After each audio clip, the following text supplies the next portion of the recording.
This building is often referred to as the Woodshop, but this room is really more than that. It's quite literally broad and expansive, and it really facilitates a lot of different things. It introduces them into kind of a more fundamental way of or structural way of thinking, which is beneficial for, I guess, outside of art and within art. You're learning how to use the power tools and how to think differently than just 2D art. It's more than just on the paper. You have to think outside of the paper and kind of work with a larger area. So you're taking like a natural thing and making it almost unnatural. I'm in my senior year now, and I'm finally taking the Foundations 111. I have a strong reverence and admiration for the 2D surface and what you can do to change that. So I guess I just was stubborn, and I failed to see or failed to accept sculpture as an important part of my education.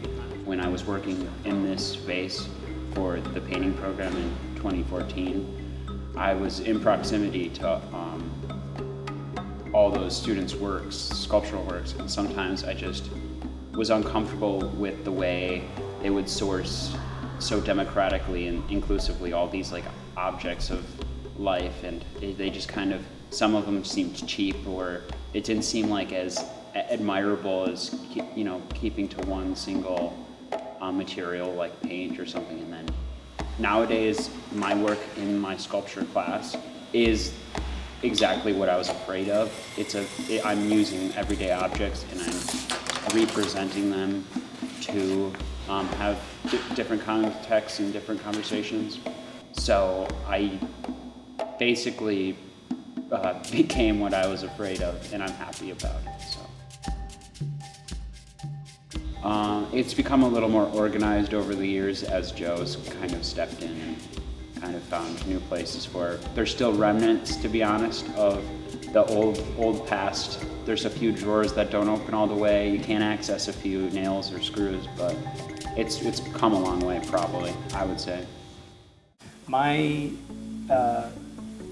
time here started, I believe, 2013, fall 2013. There's something about this that's very graphic design.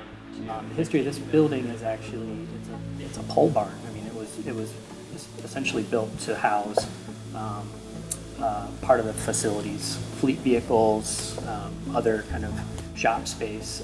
For a number of years, this was just kind of a dumping ground for old equipment, materials, and so it actually took 2 summers and an entire year to kind of slowly. So when I first got here, I actually didn't teach in this space because I needed a couple of summers and a year basically to clear it out of all the broken down equipment, old materials, just everything was just kind of needed to be basically entirely overhauled. You know, without having a complete open sandbox and a complete open budget, you know, you do what you can with the resources that you have. So if the resources say, well, you can only have 1 or 2 pieces of equipment this year or for the next couple of years, then our job is to, well, what are the best 2 pieces to have? What can give us the most flexibility that can still satisfy, say, a painting course, but then can also be utilized sculpturally? And so I think we're kind of at that threshold for, like, we do pretty good satisfying both, but there's always room for growth. There's always room to kind of ask more questions about a space and how students interface with that space. And yeah, we're still building that as we speak. There's only one course that's taught specifically in this space, and that's the 3D processes course, and that's our kind of foundations to sculpture. In the time that I was hired, this space was meant to kind of be re-envisioned with the sculpture kind of curriculum, and that was also when I was thinking curricularly and kind of changing sculpture to 3D processes to kind of make it a more foundation course and make it a little bit less intimidating for students to take.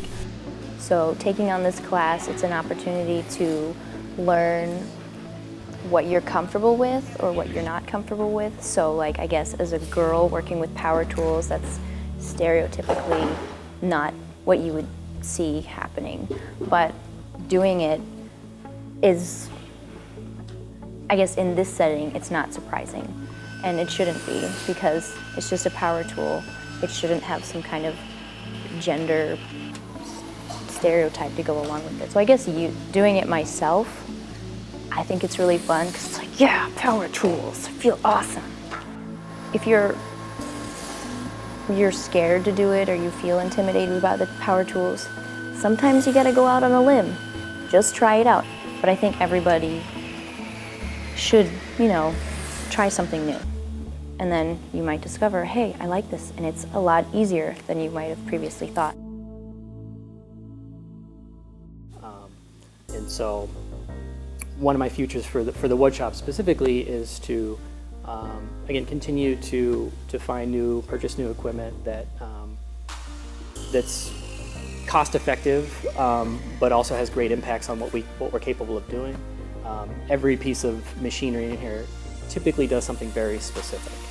And so in order to do more kind of complex, more kind of open-ended things sculpturally, requires more tools that can do more specific things. So everything we've done up until now sculpturally has been fairly kind of linear or kind of geometric, which has its merits but also has its limitations.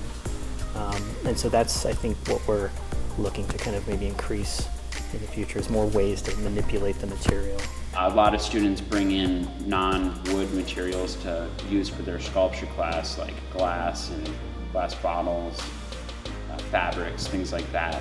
And there's still more space to even facilitate different processes. I know that there's other places on campus right now that are kind of being invested in as a maker space with 3D printers and things like that. I think that were this space to be also chosen, it could easily, facilitate that and become a more busy and working space.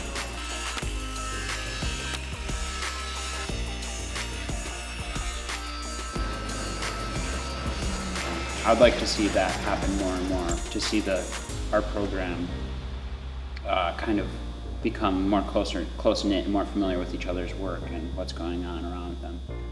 And I think that this space could most definitely continue to do that, and to maybe even improve that if we so choose to bring those parts to this facility.